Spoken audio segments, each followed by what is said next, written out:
Stocks, currencies, bonds, commodities. The stock market has become a giant casino where traders are buying and selling non-stop. With each transaction, the objective remains the same: to make money.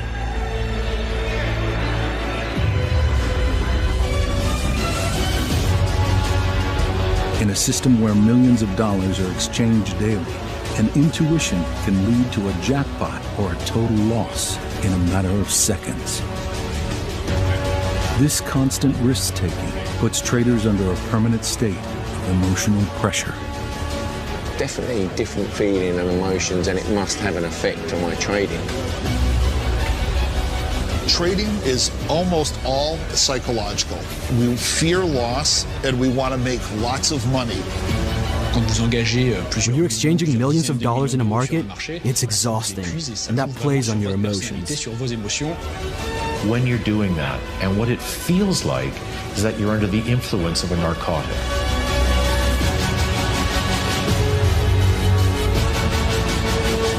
Through a new science called neuroeconomics, we can study what propels the choices of these powerful masterminds. Can hormones or emotions obscure traders' clarity? Are recessions a result of their irrational behavior? Is the human factor the weakest link in the world economy?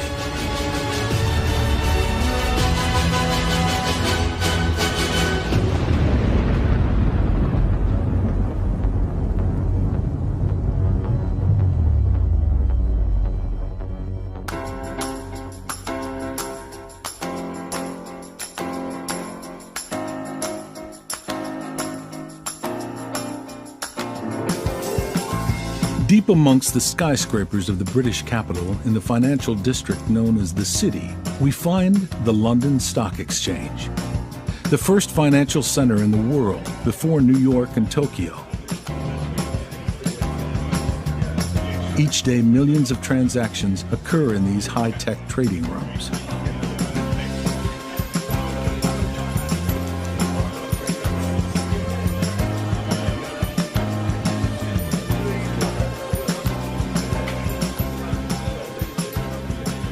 Central Markets is one of the many trading firms here. The market seems calm this morning, but the tension is undeniable.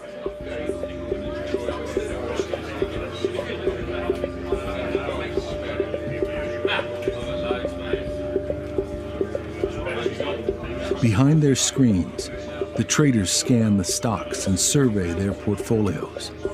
They're on the lookout for even the slightest opportunity. Their mission? Buy low, sell high, to grow their clients' assets. To make money is the motto of the financial world. Darren Courtney Cook is the head of trading for Central Markets and oversees 60 traders. With more than 15 years of experience in the frenzy of the trading floor, he has learned to keep his cool in all circumstances. My job is taking risk every day.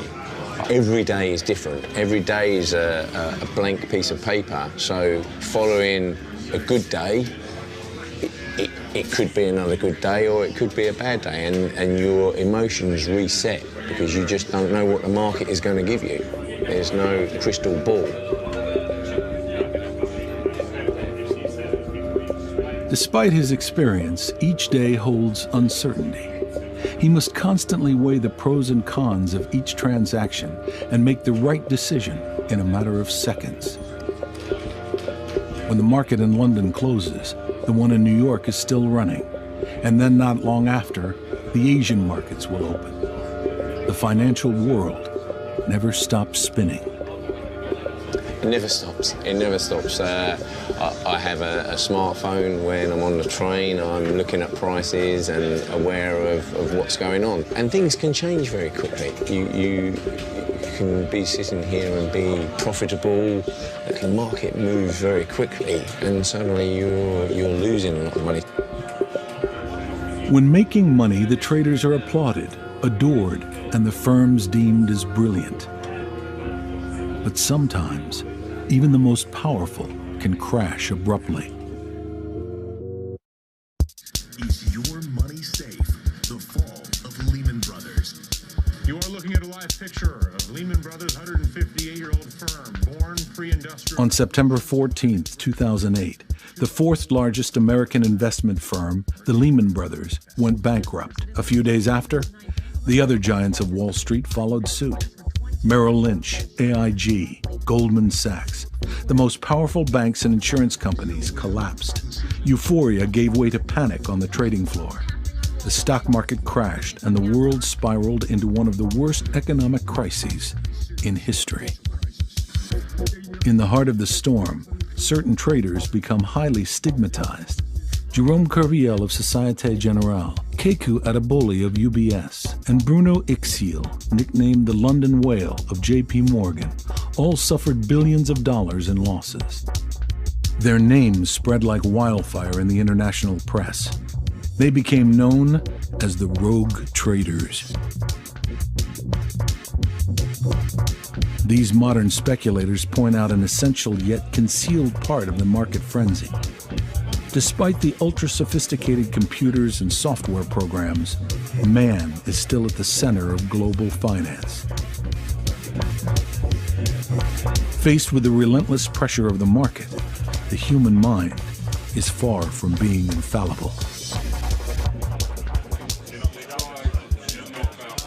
A trader, if he loses money, everyone's could have done better, you know, without really knowing what's gone on or the reasons for losing the money.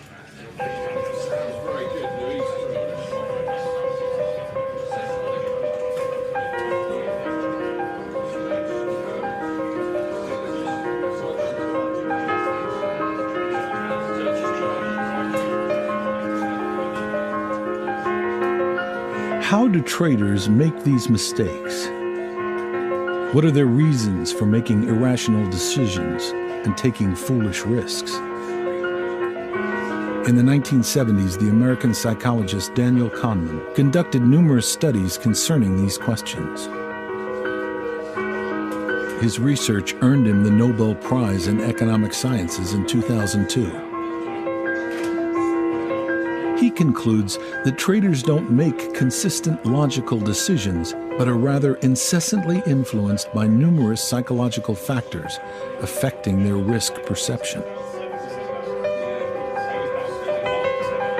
Daniel Kahneman a permis de montrer qu'il existait. Daniel Kahneman has shown that there are many elements to consider when looking at the decisions that are made in any given situation. The scenario of a market doesn't boil down to the interest of one individual or of market variables. There's the price and the quantities. There are other dimensions that influence human psychology and therefore decisions made by individuals. In marketing, psychological factors are extremely important in selling products, whereas they are hardly considered in economics.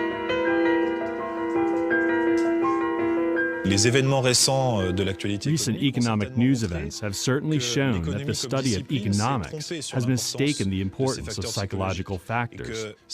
Understanding the human factor and the psychological dimension of decision-making is just as important in the functioning of the economy as it is to understand consumer behavior.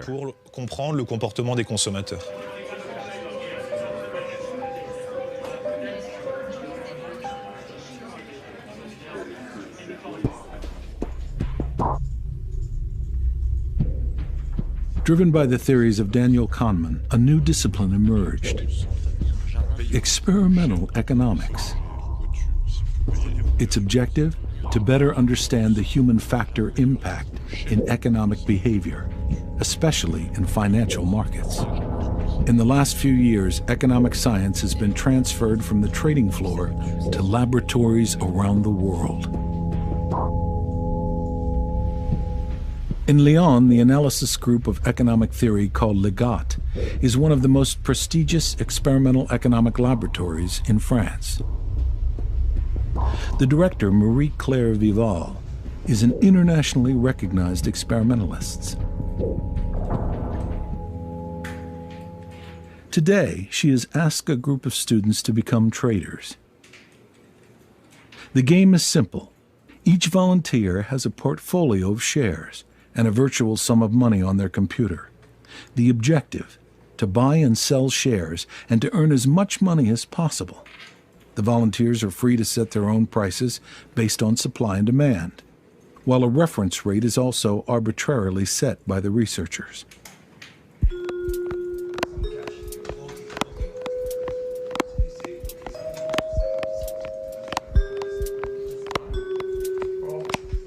All of these apprentice traders react the same way, buying and selling their shares close to the reference rate, slightly below or slightly above. The market price doesn't collapse or peak, and the market remains stable in line with economic forecasts. But Marie-Claire Vivalde and her team suddenly introduce a new rule to the game. Now, at the end of each trading period, the 3 best players that have gained the most money will receive a bonus. The competition begins. The effect is immediate. The trading intensifies and the share prices soar above the reference rate. They climb throughout the entire exercise before diving sharply at the end. A true speculative bubble is suddenly formed. The volunteers are aware of the fluctuating value of their assets. They understand it early on with the short-term bonus, and we see that magnificent bubble form. The market price soars above the norm, quickly and consistently. They are all concentrated on the price growth.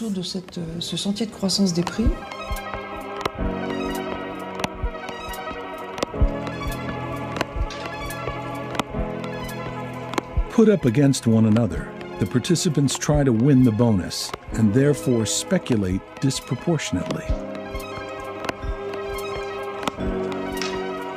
The emergence of this financial bubble creates the spirit of competition. As the competition is introduced between the traders, they increase the value of their shares, purchase more shares, raise their prices, and follow the prices that continue to rise.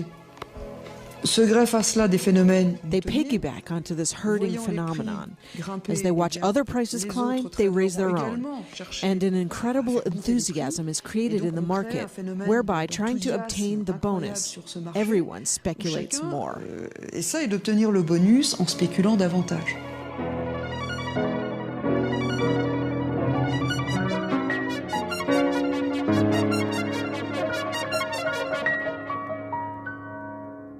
In real trading rooms, it's the same thing. The competition between traders is unending. The infamous bonus is at stake, but that's not all. It's a struggle, a fight actually. We're going to try to make the most money, to be better than the others, to have a few extra points that will make all the difference. Jerome Revillier entered the financial market 8 years ago. Aeronautical engineer by training, he now privately manages a portfolio of several $1 million. He has chosen to remain independent, staying away from the large trading rooms of the city.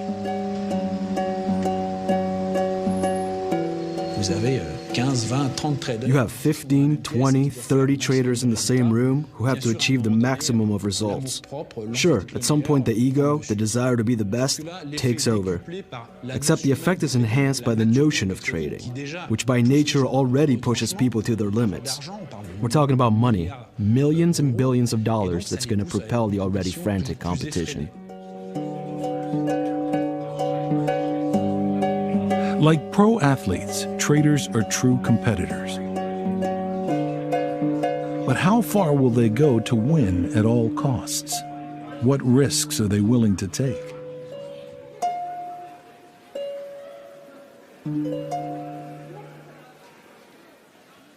In Rennes, France, professor of economy, Laurent Denon-Bohemond directs an experimental laboratory with Olivier Laredoux, a renowned expert in behavioral economy. For several years, they have been measuring one particular human element, risk appetite.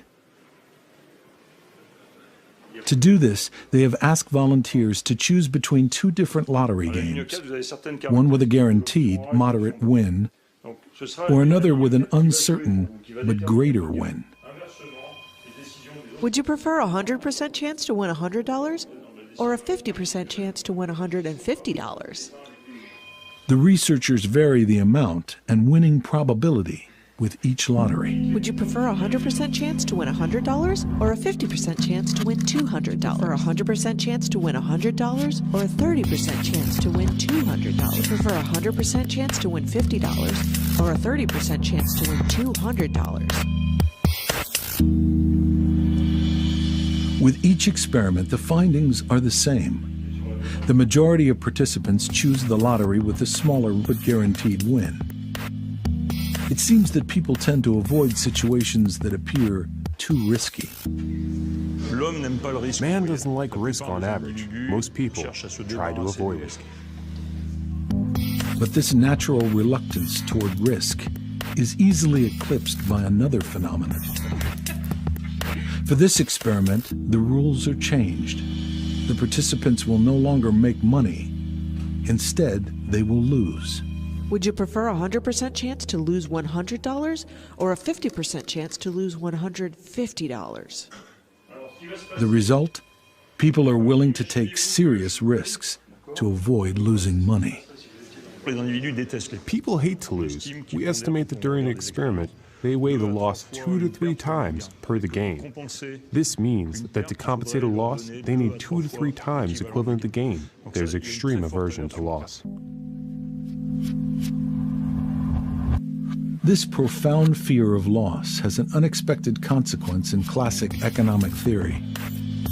In a situation of financial loss, anyone could become a risk taker. In this case, surprisingly, the attitude towards risk is reversed. People seek the risk.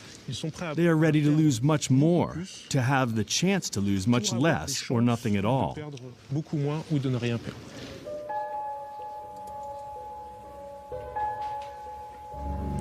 This situation can become totally irrational from the moment we start to take more risk to avoid more loss. And as the losses accumulate, we tend to take even more risk to cover the loss.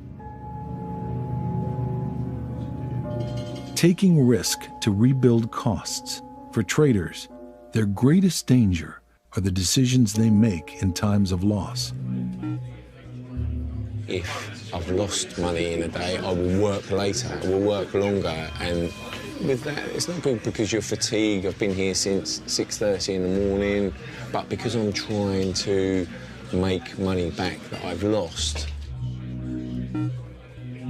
When I've had a good day, I want to lock in the profits for the investor, whereas when I've had a bad day, I want to make it back. So yeah, definitely the emotions do kick in, and they are very different from being profitable and up and being down. Yeah. Certain behavior in the trading room and certain excessive risk-taking is ultimately related to the trader's feelings, to their emotions, psychological state, even their mood that day.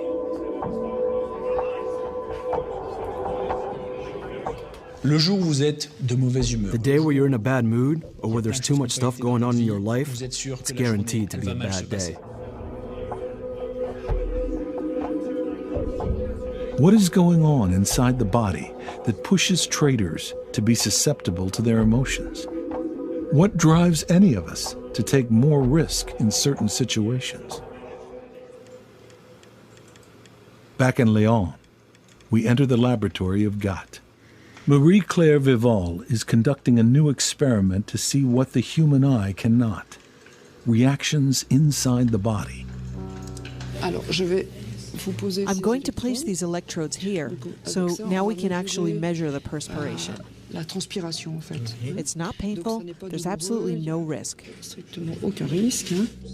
Similar to a lie detector test, these electrodes measure the electrical changes in the skin's surface. The variations essentially show the small differences in sweat secretion. The participants are given a choice. After receiving a sum of money, they can either declare it to the tax authorities or they can attempt to conceal it. In other words, they are offered the possibility of tax evasion.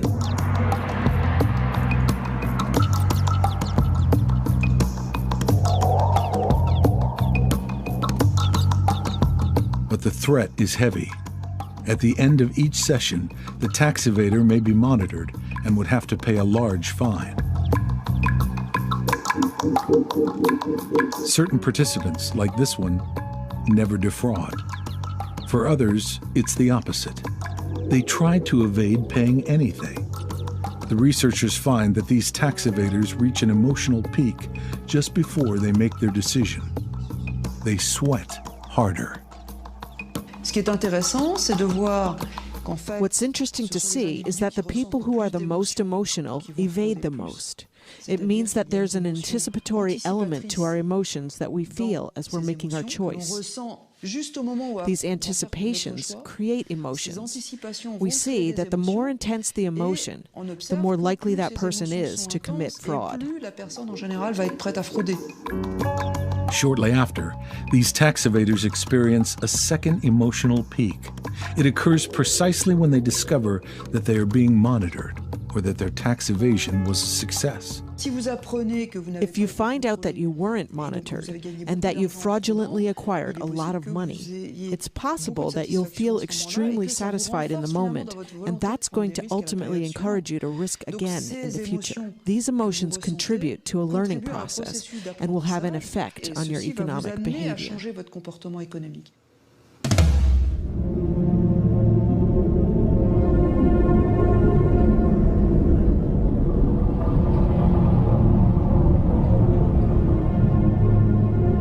Just as they do in our everyday lives, emotions play a central role in our economic choices. The more emotional the trader, the more prone to risky behavior. With each success, the desire to continue to risk is reinforced, and with hopes of winning bigger each time.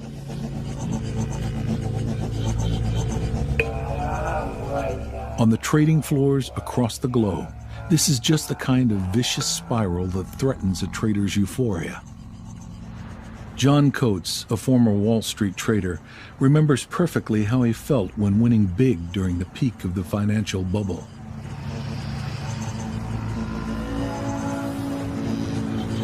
When I was on a winning streak, when I was making above average profits, like I was really doing well and expecting an above average bonus, I too felt these symptoms. I knew that I carried myself like a superhero. I felt like no thought I could think could be wrong. Nothing I could do would turn out badly. And you become dangerous because you believe you can't do anything wrong. Your trades get bigger and bigger. And the risk-reward trade-offs for the trades gets worse and worse. He knew this feeling of invincibility couldn't just be psychological. There was a visceral, biological reaction, something no human being could resist. And what it feels like is that you're under the influence of a narcotic. And I thought that was incredibly important. It felt like our body was producing some chemical that was changing us. It was like a Midsummer Night's Dream. You know, the night comes, people go crazy, they swap partners, which of course happens during a bull market. You know, people are making so much money, they want to like leave their wives and move on to something else. I mean, it's just like a Shakespearean night. And then when the market crashes and people wake up to reality, they're just like, you know, the characters in Midsummer Night's Dream the next day. They're holding their head in their hands going, how could I have been so stupid? So this really seemed like narcotic behavior to me.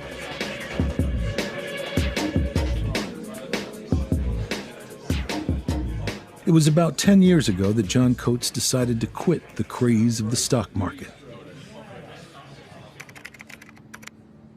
He turned in his investment portfolio for a set of measuring instruments to become a neuroeconomist. His former colleagues become the subjects of his research. Under the microscope, he observed the behavior of nearly 200 financial professionals from the same trading floor. It was the first study of its kind in what is a very closed-off environment. Recently, he has been concentrating on something specific: the level of hormones contained in the saliva of financial traders. The results quickly spread throughout the globe.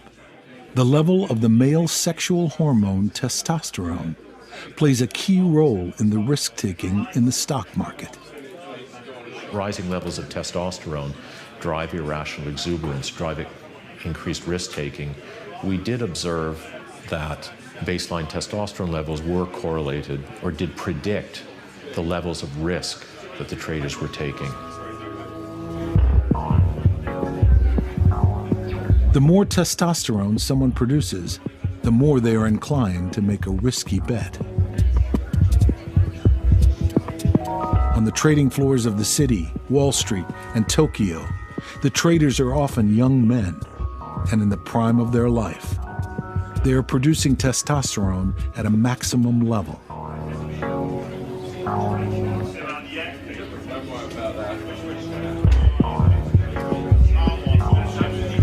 Is the global economy being managed by a group of dominant young men under the influence of their hormones? In certain situations, can this overload of testosterone make some traders go crazy? For Jean-Jacques Lejeune, a former trader, this hypothesis may be right.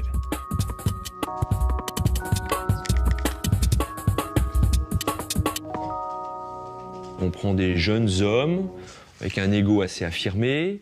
We take these young guys with big egos, typically chosen for their analytical capabilities, and they usually have a healthy dose of testosterone. Parmi cette population, vous allez avoir So within this group, you're going to sometimes have that famous mad trader, and it's going to happen that you'll see irrational behavior. Irrationnel au sein de cet endroit.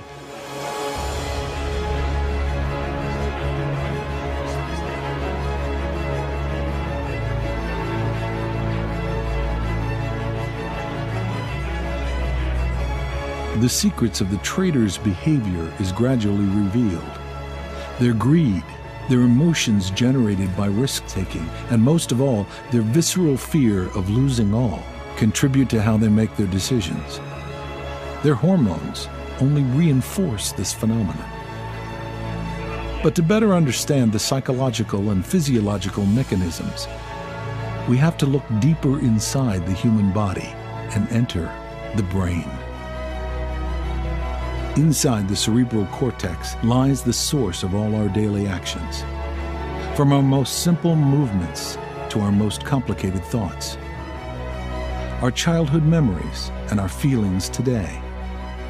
It's all controlled by the billions of entangled neurons that cover the skull. Even financial decisions, a trader's choice to buy or sell, to take a risk or remain cautious.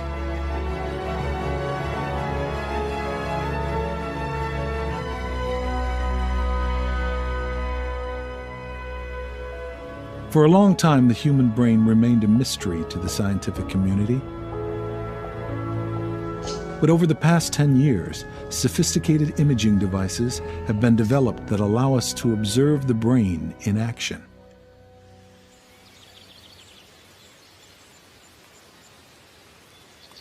Here in Lyon, France, we enter at the Institute of Cognitive Science, a prestigious center for research and neurosciences. Jean-Claude Dreyer and his team of students are studying a specific phenomenon, the brain's reactions after winning.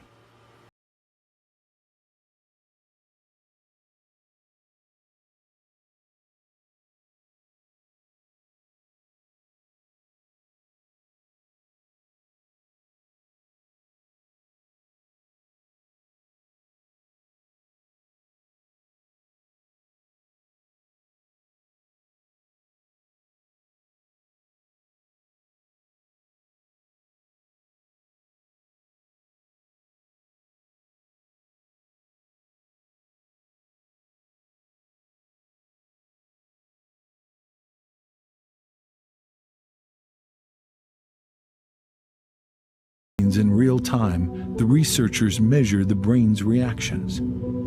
They make an initial observation. In the result of a victory, 3 sections of the brain are specifically activated: the amygdala, the striatum, and the part of the prefrontal cortex located between the eyes. These zones are widely known by specialists to be associated with the sensation of pleasure. The results show that winning sends a rush of good feelings through the head. They also make a surprising discovery. The activated zones are identical regardless of the nature of the prize: money, food, or sex. The effect is the same. Whether it's for money or another award, such as an erotic stimuli or food, for example, there is a system that's called the reward system that is regulated by a molecule called dopamine. This system is an old one.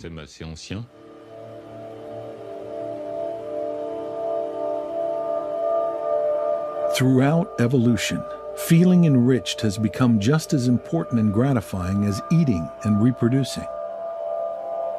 The neural circuit connected to this phenomenon is what scientists have named the reward system, which involves the very famous molecule dopamine, also known as the pleasure chemical. With each positive result, dopamine is released by neurons in the back of our brains and then spreads amongst the amygdala, striatum, and prefrontal cortex. These zones trigger a feel-good wave throughout the rest of the brain and body. The bigger the win, the more dopamine released. It's this process that can propel a trader into a state of total exhilaration. When you win $50, $100, $200,000 in a few minutes, that's a lot of money in a small amount of time. There's a certain kind of satisfaction, a feeling that's exhilarating. The thing is to know how to manage it.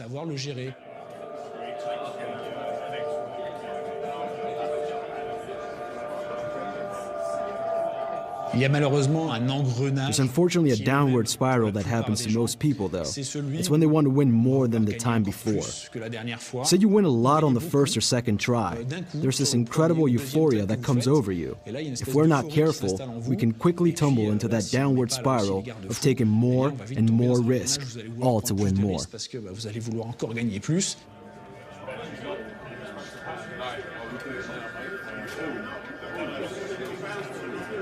Playing to win more each time activates the reward system of the brain.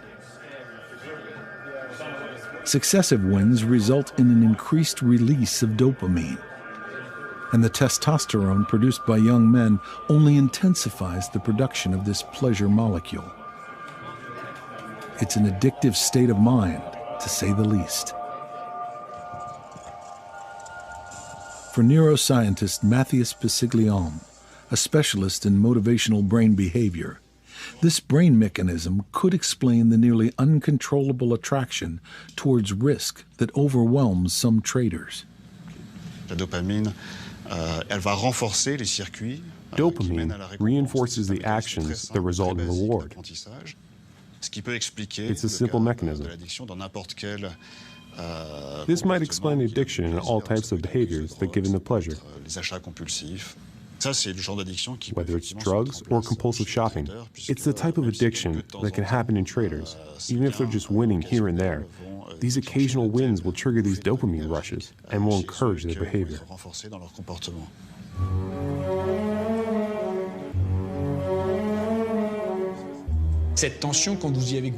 After experiencing this rush, it's hard to do without.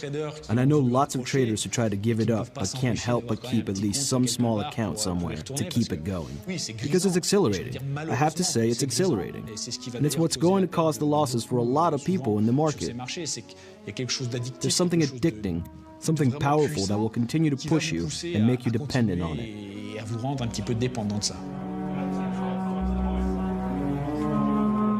When I started the studies on the trading floor, so I was back on a trading floor, but not as a trader, and I heard all the familiar sounds of the trading floor, it was almost irresistible. I was sort of holding my hand back from picking up the phone and placing a trade. But in our endless quest for pleasure, our brain offers another major influence, irrational and unconscious fear.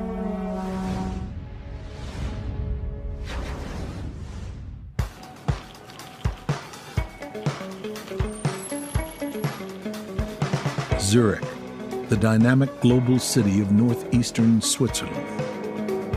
It's a banking paradise and is the home of the 6th largest stock market in the world. Finance has long been the pillars of the city's economy. In the basement of a hospital, a special laboratory has recently opened.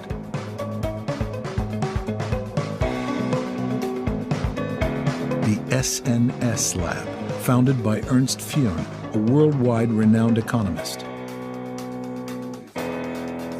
He believes that traders' decisions are influenced greatly by their emotions, no matter the amount of money at stake. They are human beings, you see, and they are subject to irrational impulses like any other human being. There's some emotions that are guiding our decision-making in a very rational way. What's irrational is when there are emotions that are irrelevant for my experienced value, but they play a role at the time of decision-making. Like when I was angry before I made the decision, then that anger should not color my decision, but it does. Or when I'm under the threat, under some danger. I saw that. So, what did you get? For several months, Ernst Fehr and Christian Ruff, the laboratory director, have been conducting shocking experiments to better understand how stress and fear influence our decision-making. In one of the experiments, the volunteers play a typical gambling game while placed under an MRI. But before they can even make their choices and decide to bet or not, a screen flashes in front of them. If it's blue, nothing happens. But if it's green, it indicates that they will receive an electric shock at the end of the game. The shock is small but painful, and most importantly, it will be administered regardless if they win or lose. They don't actually get many shocks, but they know in certain conditions where the screen has a particular color, it is possible that they're going to get shocked very strongly, and it's quite painful. And we can measure by their skin conductance, for instance, that they really are quite anxious when they know that they might get shocked. And we then measure their financial risk-taking behavior. So we're quite interested in finding out how does the brain value things and value risks in particular when you're in a tense, anxious state versus when you're in a relaxed state. Two zones of the brain are activated during this stressful game. The amygdala, which represents both positive and negative emotions, and the anterior insula, which is linked to the feeling of disgust. Under these conditions, the participants are much more likely to take risks. Even though the shock is totally random and unrelated to their performance, the threat of it puts them in a trance. They just want to finish and get themselves out of this terrible situation as quickly as possible. The stress has made them incapable of making good decisions.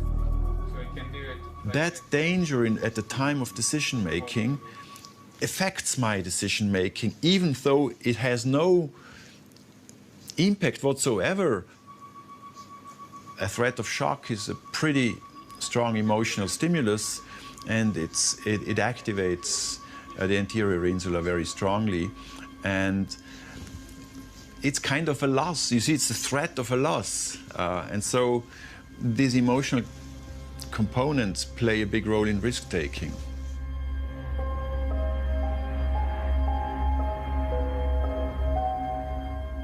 In trading environments, there's lots of stress and pressure.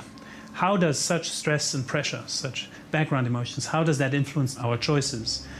The finding so far is that when you're relaxed, your brain encodes much more the positive things. What can you possibly win? Whereas as soon as you switch On a trial-by-trial basis, really, to a negative anxious state, your brain focuses much more on what you could possibly lose, so the negative consequences.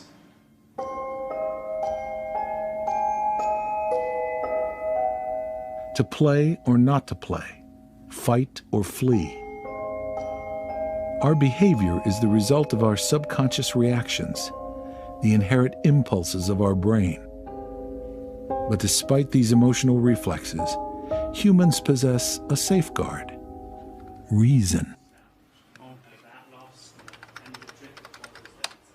To uncover exactly where our analytical ability lies inside our brain, Christian Ruff has developed an unusual method based on neurostimulation. He uses electrical pulses to activate specific neurons. So the first thing we're going to do is we're going to localize the area in your brain that we want to stimulate today. For that, you would have to put up these glasses, please. The technique is non-invasive and generally non-painful. Using a pointer, he starts by localizing a specific area of the brain in the dorsolateral prefrontal cortex. This zone is believed to be connected with conscious decision-making. Perfect. Okay, we have it. Then a unique apparatus is installed. It generates a carefully controlled magnetic field, which will literally numb the neuron. Okay, we're starting now. The dorsolateral cortex is now entirely inoperative for a few minutes. This is when the researchers ask a series of financial questions in several different contexts. The result: without the use of their dorsolateral cortex, the participants appear to be even more sensitive to loss. In an attempt to get out of the situation, they take even more risks than they would normally if they had 100% brain capacity. The dorsolateral prefrontal cortex may actually influence these automatic emotional responses in order to allow people to overcome these emotional states, right? And to basically accept that a certain loss is better in this case than taking a risk. So it's not just the dorsolateral prefrontal cortex that we think is driving behavior, but it's more the influence that the dorsolateral prefrontal cortex might have on these emotional areas, such as the amygdala and the insula. By influencing the instinctual reactions of the brain, this region of the cortex could be considered the command center for decision-making. It's like a cognitive shield that prevents us from being controlled by our impulses. We can perhaps think of the brain like an orchestra. So there's different special brain areas that each have a particular function, like instruments in an orchestra. They all have distinctive sounds. And in the brain, it's similar. On the one hand, there's the brain reward system. This is a system that basically encodes what's valuable to us, what's rewarding to us. And then there's also other brain areas that encode emotional states that are constantly active, trying to evaluate everything that's happening out there in the world.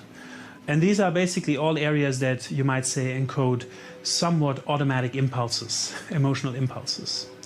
On the other hand, we have areas of the outer surface of the brain that control the brain function in line with what we've learned, with our conscious experience. And all of these different areas, like in an orchestra, basically need to play together and form one coherent state of the brain. And we can think that sometimes there's a competition. Our emotions can influence what we think, but we can also influence our emotions by what we're thinking.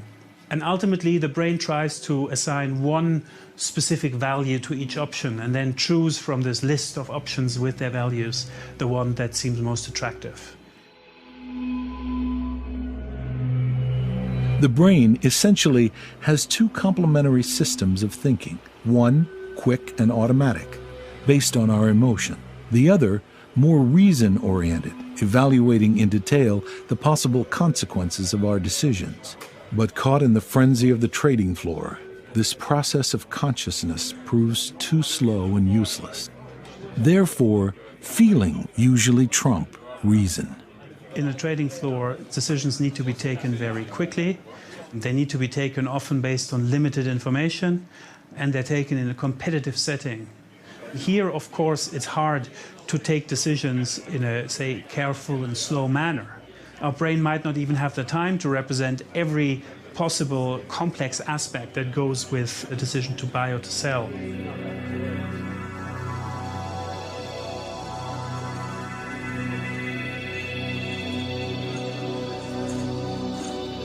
A visceral fear of losing and a consuming desire to win.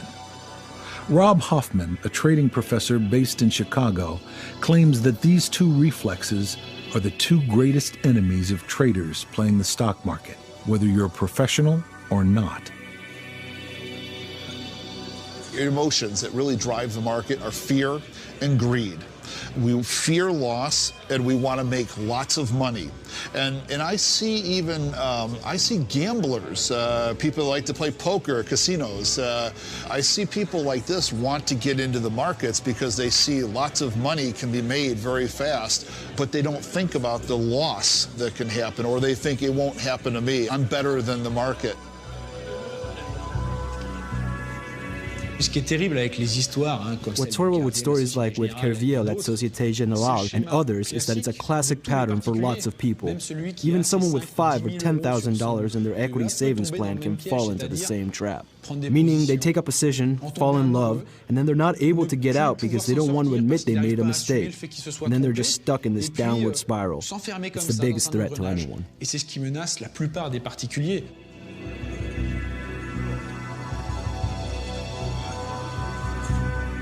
Mankind is somewhat programmed to make mistakes in stressful situations,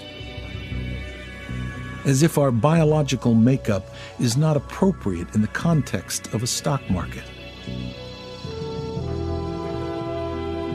This is precisely the theory of Sacha Bourgeois-Giron, professor and neuroeconomist at the University of Panthéon-Assas in Paris. He believes that our brain hasn't had enough time to adapt to the modern economy. Currency appeared nearly 7,000 years ago, which is nothing compared to the perspective of brain evolution. Finance markets haven't been around that long. They're only 20 years old in their contemporary form. It's a rather recent thing. We know that our brain has learned to evolve over millions of years. It is adapted to many different environments. The dangers of predation, of domination, the brain has remained aware, but it must also adapt to modern forms of decision-making. How can it adapt to that, knowing that it's a small period of time and there's no possibility of anatomical change in the brain? It takes a long time, not 7,000 years, but much, much more.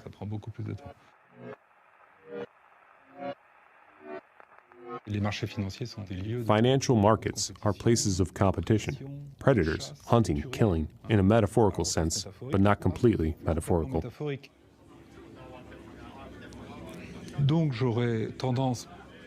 I tend to believe that there's a form of cortical cultural recycling, meaning that cultural environments have influenced our brains to recycle old, adaptive, cerebral recourses from past environments to use towards new environments.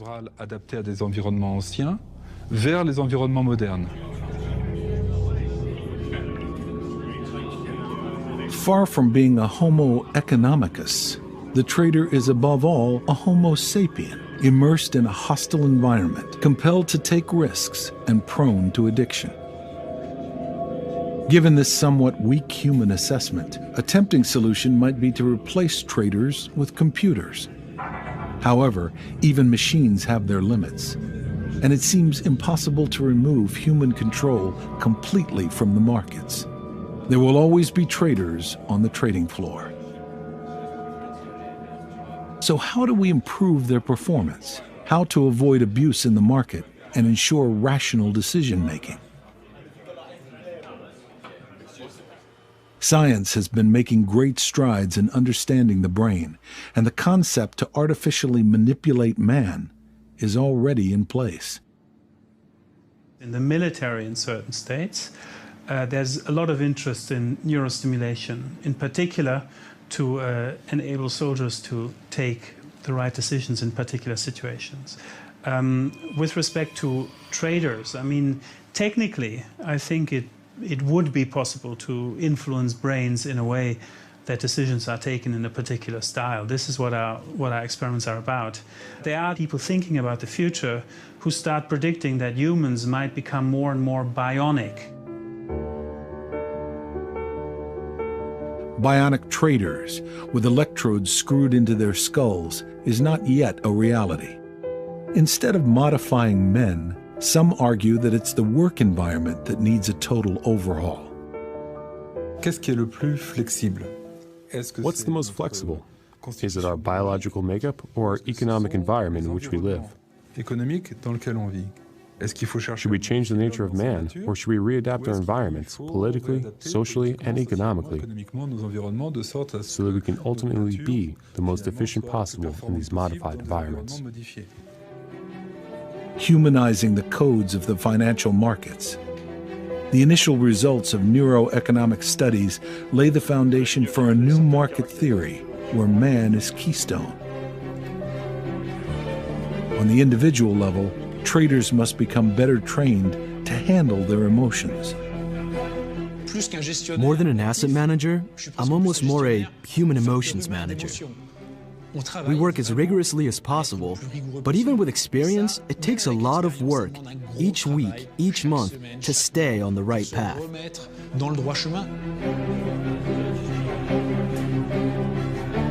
Discipline and risk management, that would make a good trader. Banks and trading firms need to review the culture of the trading floor and, above all, modify the allocation of bonuses.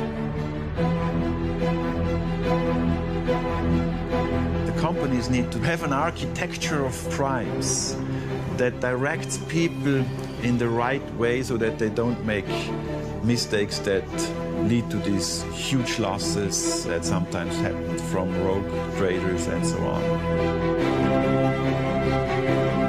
Despite the stock market crash of 2008, no new regulation has been put into place.